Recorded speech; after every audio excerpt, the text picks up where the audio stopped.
Bonjour, je m'appelle Alex Jamis, je suis un jeune artiste de 24 ans, je viens de Belgique et je suis DJ et producteur. Je me définirais plus comme un producteur. Moi j'adore être en studio et c'est ce que j'ai commencé à faire à la base avec d'autres artistes et puis on m'a demandé de devenir DJ et mixer en festival comme j'avais mes chansons qui passaient à la radio et je m'y suis mis à ce moment-là. Alors la collaboration avec Loïc, ça m'a forcé à aller dans des styles musicaux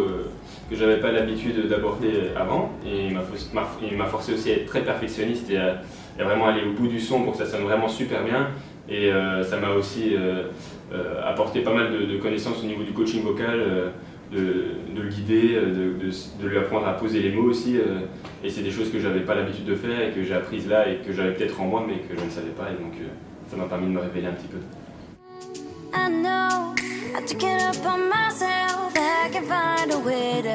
Je pense que c'est un public qui va être familial, mais je pense que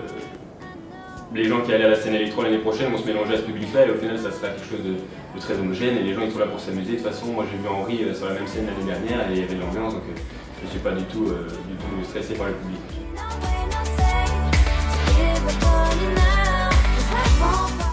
Donc là je collabore avec Laura Tesoro qui est une chanteuse flamande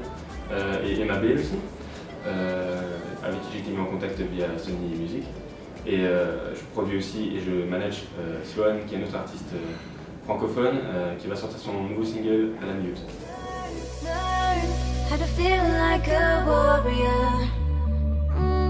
En fait moi j'aime bien, c'est à la fois paresseux et pas, c'est juste que moi j'aime bien avoir un petit peu de second degré dans mes clips et détourner jouer en fait avec ce à quoi les gens s'attendent et le casser au dernier moment, c'est quelque chose que j'aime beaucoup. Donc j'aime bien de temps en temps pousser le côté un peu vraiment cliché et cucu jusqu'au bout, jusqu'au moment où il y a une chute et tu te rends compte qu'en fait c'était voulu et que c'était justement pour casser le cliché à la fin et voilà, ça fait une surprise, ça fait rigoler les gens et ça les marque un petit peu plus qu'un simple clip qui serait réellement cliché en fait.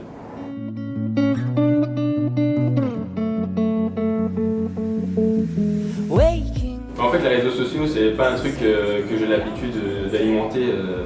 en tout cas sur Facebook. Je suis pas à chercher à appeler un photographe et dire viens me photographier là, comme ça j'aurai quelque chose à mettre absolument. Et puis j'ai pas envie qu'on me reconnaisse non plus partout dans la rue, ça va assez vite. Donc je préfère, j'ai favorisé Instagram ces derniers temps et donc je poste des stories qui commencent à être assez suivies. Mon compte Instagram est beaucoup plus gros que mon compte Facebook. Et au moins c'est drôle, les gens ils peuvent suivre ta journée, je mets des petites photos marrantes avec des petits commentaires marrants et sans prendre des selfies et mettre ma tête à tout va. Donc, et voilà, je pense que les gens, c'est divertissant et c'est ça aussi qu'ils aiment, c'est avoir oh tiens la petite story un peu marrante et ils savent que ça va les faire poiler. Et ouais, je préfère agir là-dessus que vraiment construire une image super travaillée sur Facebook avec vraiment une image de star, je vais dire. Donc, voilà.